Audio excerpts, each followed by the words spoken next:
The other day, my ex sent me a text message with an image of my son texting to her about his feelings of depression and sadness over a breakup. I told her to tell him to shut his mouth and quit being a white person. She then replied and asked why I have to be so tough. I could try being a human sometime. I told her I don't need to feel emotions. I stick to reality because I am reality.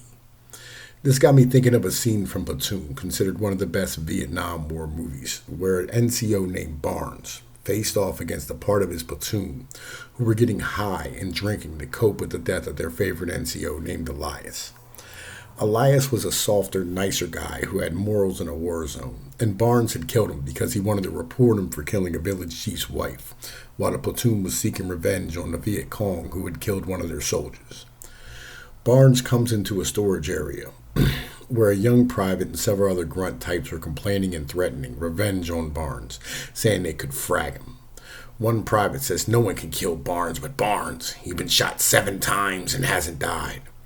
Barnes appears from behind the box and stands up asking, "What you boys know about killing?" "Come on, I'd like to hear about it, potheads." Picking up their pipe, mimicking them hitting it, he asked, "What you use this stuff for? To escape reality? I don't need that shit. I am reality." Goes on to say Elias was a full of shit crusader. He says, "I got no problem with any man who does what he's supposed to do. But when he don't, the machine breaks down. And when the machine breaks down, we all break down. And I ain't gonna allow that from any of y'all." He says, "I know y'all loved Elias.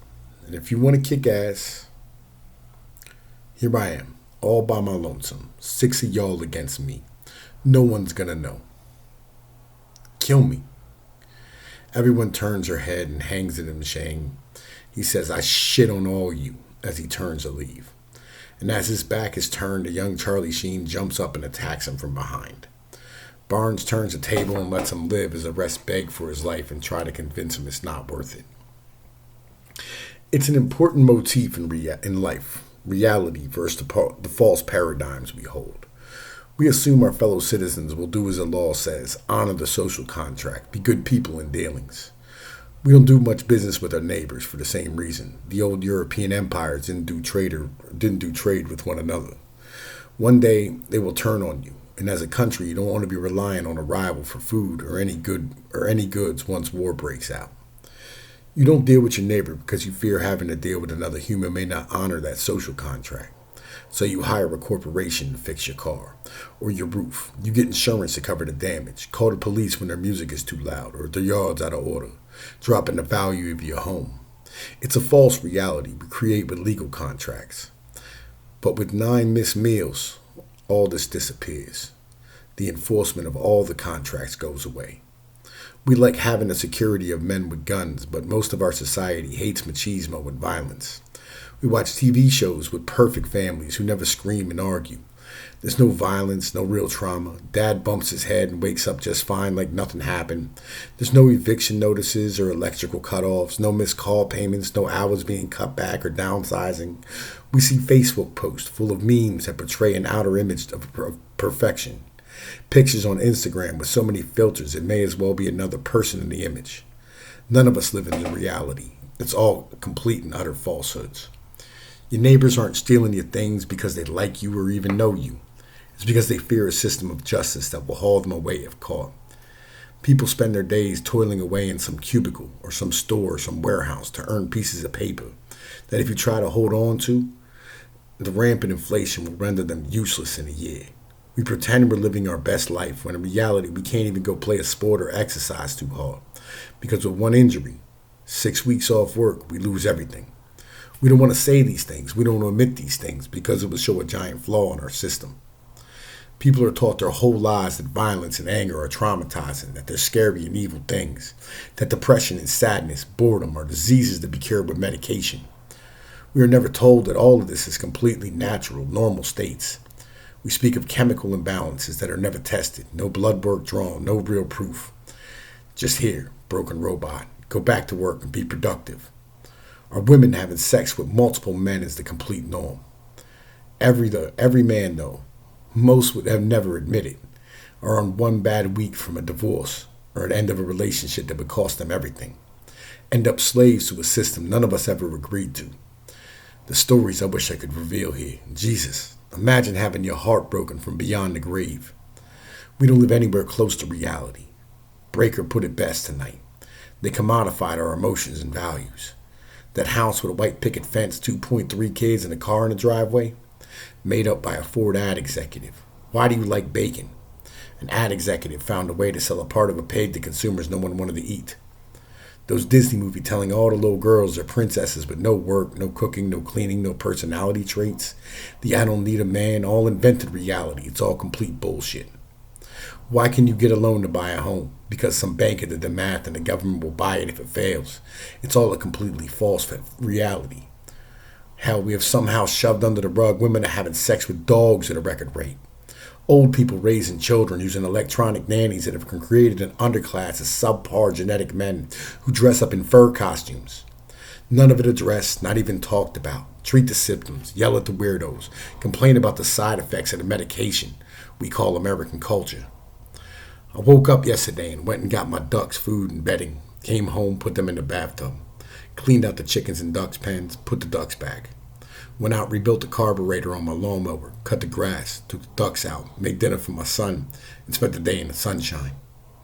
I don't give my children electric nannies to get them out of my hair. There are realities you have to show.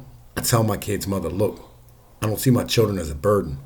If I didn't have to work to pay bills and keep a roof over my head, I would be with them all the time, going fishing, hiking, for walks, and to the park every day. I'd cook and clean for them, spend time with them, read to them as I did my older children. I'd never bought one of them a game system. I taught them to work on cars and appliances, raised them to be strong, built proper to survive anything. Now, does that mean my children are immune from the world's incursions? No. My son still acts like a white person and talks about his feeling like some teenage female. Still hangs his head and doesn't control himself when he's upset. But he does know how to be a man, though. The world he lives in teaches him to be a consumer of bullshit, listen to music that is horrible. But there's glimpses of greatness, of strength and resilience. Well, resilience is kind of his motif. But breaking him of paradigms of egalitarianism is difficult. It takes a lot of breaking and reassembly to get enough headaches to say no more as a drinker, let alone to stop chasing women.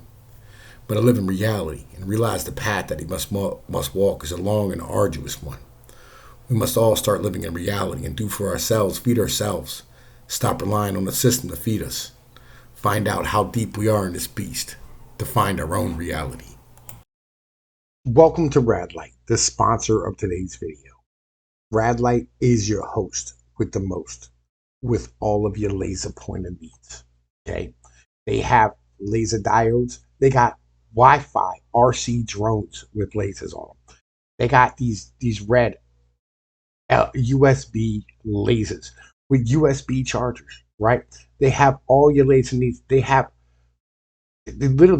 battery charger packs, right? That you can just continually like recharge your battery, leave them plugged in like you do with your drill packs at home, right? They have lasers that will literally light matches on fire, all right? They got lasers that if you just want to play with your cat, you want to mess with it, you don't want to watch it bounce off the walls, make it attack your friends while they're too high and they don't know what to do.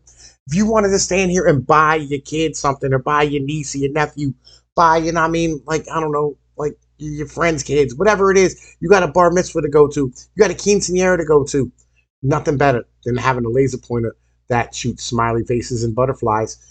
Because little kids love that shit. In the end of the day, right?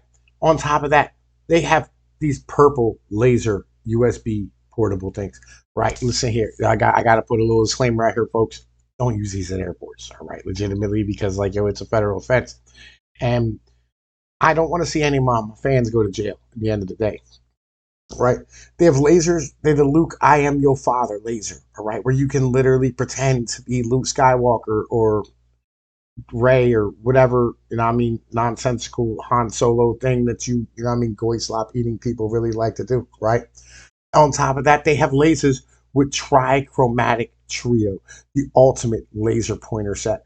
Legitimately has like swappable tips that you can have whatever color, red, green, blue, right? Roy G. Biv, remember that thing? Listen, and I'll tell you what, if you want to get these and you want to support the channel, all you have to do is put in Pnoid at checkout.